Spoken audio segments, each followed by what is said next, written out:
Table. Let's make a start. Over here, we know for the compound formulae, we've got these rules here. Okay?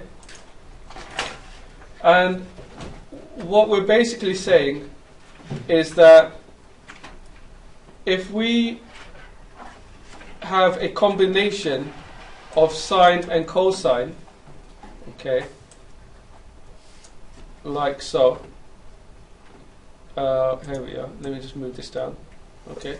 So if I've got a combination of sine and cosine, then this can be written as a single trig function. So here's a sine plus a cosine, and it's written as a single trig function, which is quite useful when it comes to looking at the interference or combination of waves. So you might have a sinusoidal wave combined with a cosine wave, and then what's the resultant, what ends up happening?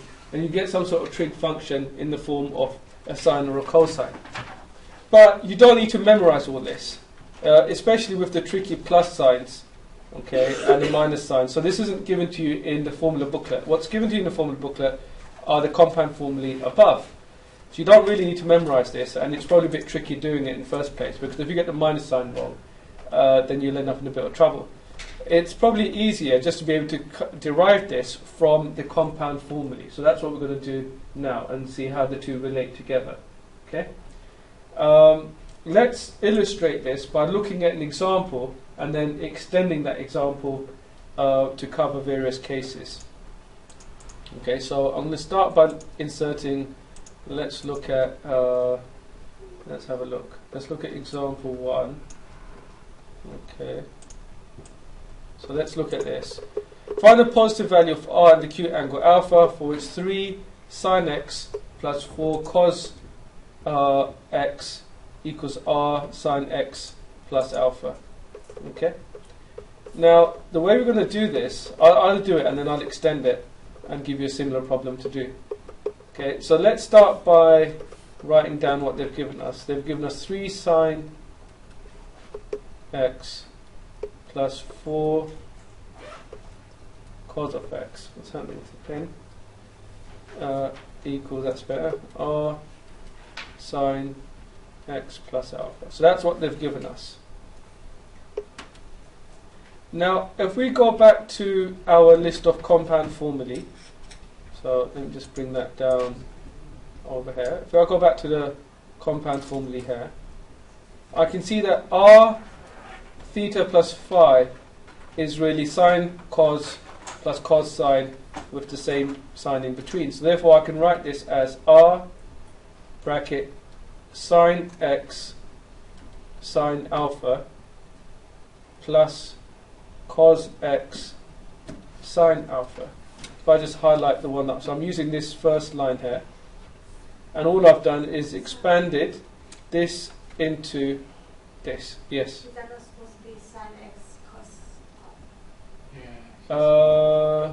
Yeah, thank you. Sine x cos phi and cos x, yeah, so that should be a cos. Thank you. Okay, so we've expanded it out. And we can take it further just by introducing the r in. So r sine x cos alpha plus r cos x sine alpha. Okay, is that okay so far? Right. So what we really want to do, remember the aim of the game is to find the value of r and work out this value of alpha. Okay, and we're combining a sine and a cos into a single sine. So using the compound formula, we can expand this out. Now, one thing we do with sine x, here's sine x. If we look at the coefficient, we have 3 on the left hand side. On the right hand side, we've got r cos alpha. And over here, the coefficient for cos x is 4, and on the right hand side we've got r sine alpha. So therefore, if we were to compare coefficients, then we've got r cos alpha equals 3, r sine alpha equals 4. Can you see what's coming? So if I've got r cos alpha equals 3 and r sin alpha equals 4, what can I do with that? How can I work out what r is? Sorry? What can I draw? Triangle.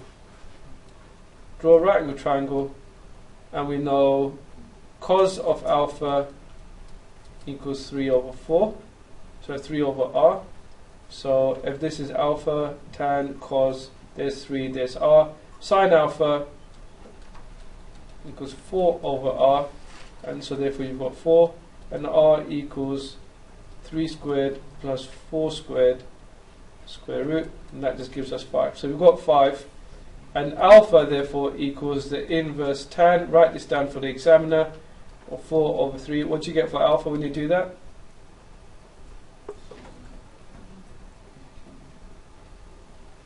Anyone? Degrees.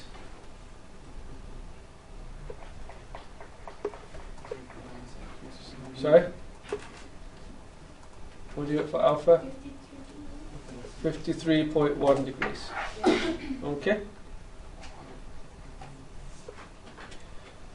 Alright, what I'd like you to do is have a go at sketching. So do part 2. Have a go at sketching this curve, given that we've just established. In fact, let's just finish it off by writing down what we found out.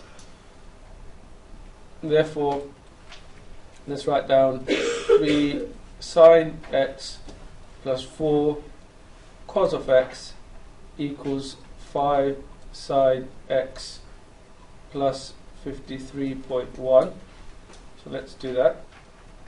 What I'd like you to do is, number 2, sketch the above, and also find, let me write this in blue, r and alpha if 3 sine x plus 4 cos of x equals r cos x plus alpha.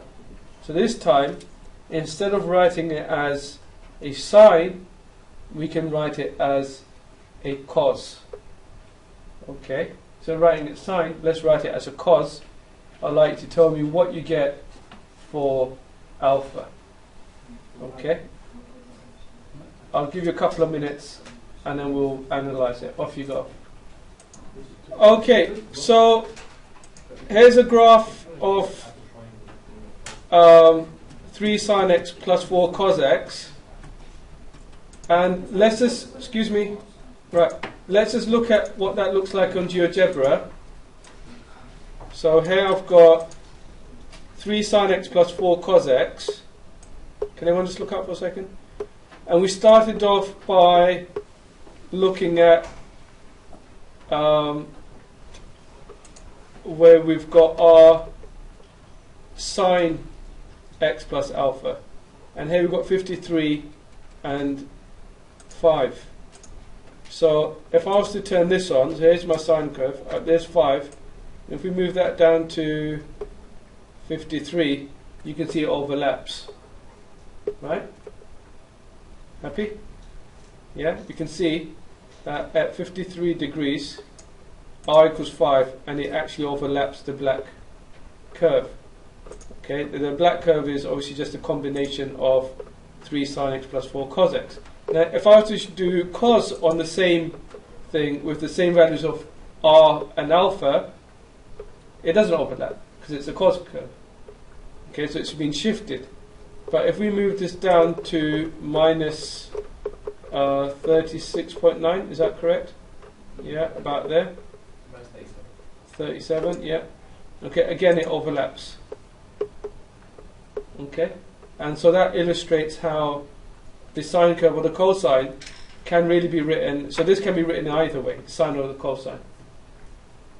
Okay, and so therefore, if we just go back,